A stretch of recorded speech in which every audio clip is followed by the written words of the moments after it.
Assalamualaikum dan salam sejahtera. Saya Kasrina binti Raimi melaporkan secara langsung dari ruang RMT Sekolah SK Hijrah Badung. Suasana di sini hari ini cukup ceria dengan persiapan istimewa sempena sambutan nisfu Syakban.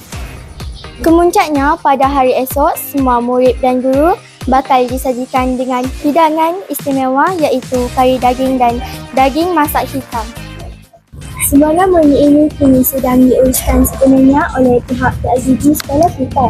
Sekolah telah menerima sumbangan sebanyak 60 kg daging daripada mantan ahli parlimen P207 yang berbahagia Datuk Seri Haji Wahab bin Haji Dollah.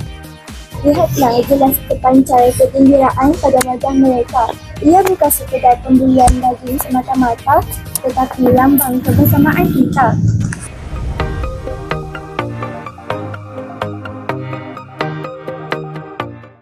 Semoga sumbangan ini membawa keberkatan kepada semua warga sekolah. Sekian sahaja daripada saya.